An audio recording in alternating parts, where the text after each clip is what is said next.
Nagkaduol na sa pagkatuman ang gidamgong solar power sa lungsod sa Hagna. Uban kang Mayor Joseph Ranyola ug ang mga tinugyanan sa Development Bank of the Philippines. Atong paminawon ang Mayor's Report. Mga higala, lain na usab kini nga pahibalo nato karon sa ato mga katawhan nga nakaduol na gyud. Mahimugso na gyud ang unang solar farm nga i-manage o ibuhaton sa LGU o kini ang ato munisipyo siyempre sa Hagna. Mga higala, kauban nato karon ang mga opisyal sa Development Bank of the Philippines. Thank you, Mayor. Good afternoon, everyone. Ako si Ofelia Tesorio. I am the head of Tagbilaran Lending Center of DBP. We are so glad, Mayor, that you have given us the opportunity to really partner with the LGU for this project.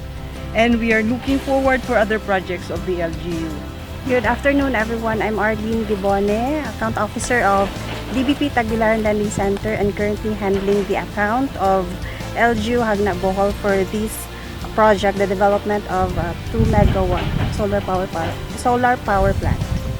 I'm Vinjo Maghuyop. Currently, ako ang focal person o nag-process sa mga documentation nato para sa padayon aning solar power project sa Hagna. Sa atong pagpangandoy nga dunatay solar farm tungod kay nagkamahal bayag yun ang atong kuryente. Unya ang kalamian ning atong lugar tungod kay duol rata sa substation pagkanaog ni ana mao na kana ang Buhico 2 substation. Unya nakapabor pag yun kay naglantaw ta sa view sa Camigan Island, no? Unya o makita po ninyo mao kini ang bag-o nato nga karsada nga giabrihan gikan sa Cantagay area pa magyapon ni unya mo padayon ni kini adto dito itanawa ko no dito bro.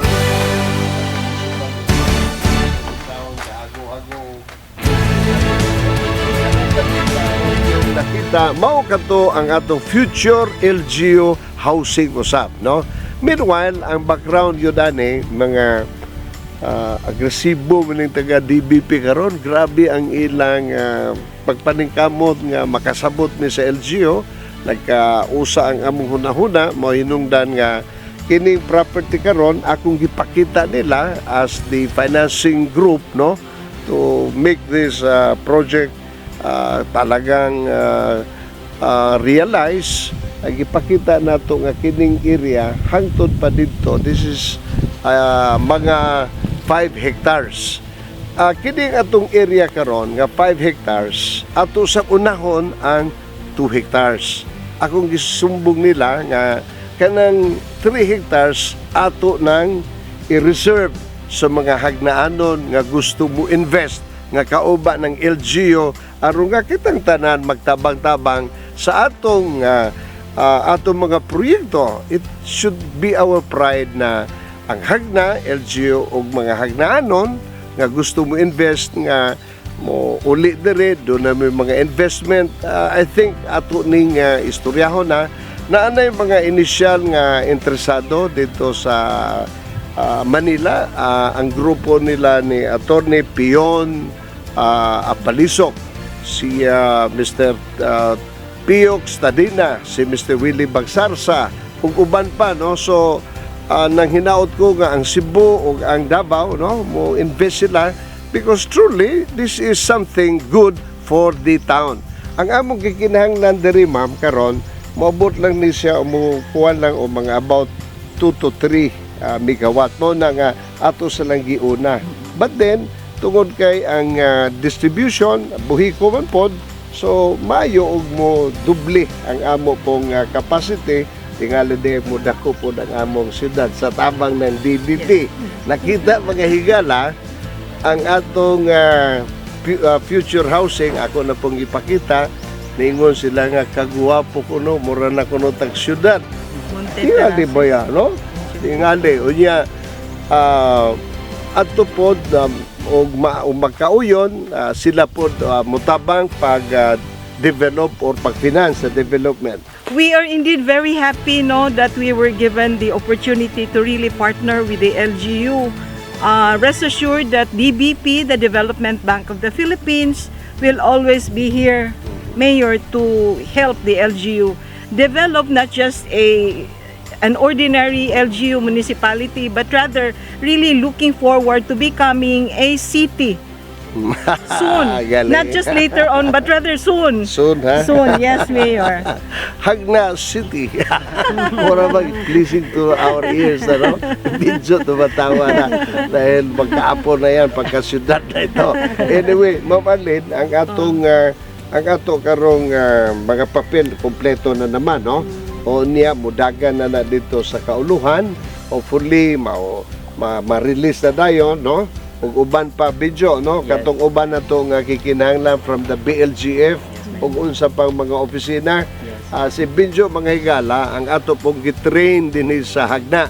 Kinahanglan nga ang mga Hagnaanon makamao sa ilang mga trabaho, labi na pagpreparar nga dinagko nga mga anong tawag ito, investment. This would initially the Development Bank of the Philippines will invest mga 92 million pesos, more or less.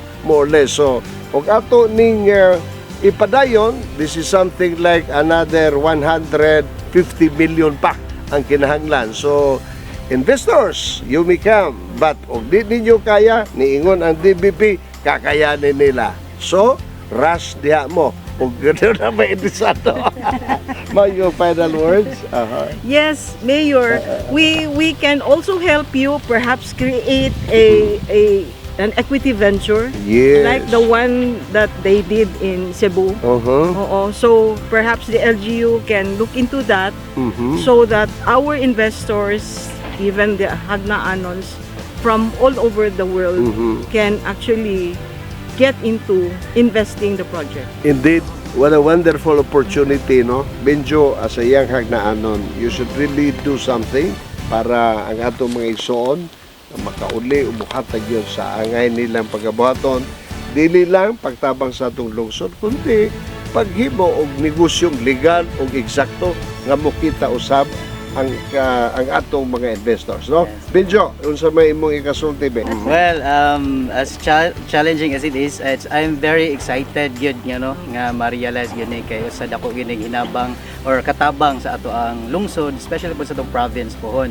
No, I'm thankful nga I'm one of the ani nga team sa ato ang Jo, ang atong team, una, disiplinado. Yes, Mayor. Okay? Tapat sa serbisyo. Of course, Mayor. Ipakita na to nga ingon ana ang bagong Hagna. Yes, Mayor. Thank you, Benjo. Ayan. You're welcome, Mayor. Thank you, Mama. Thank you. Thank you talaga Thank you, for the visit.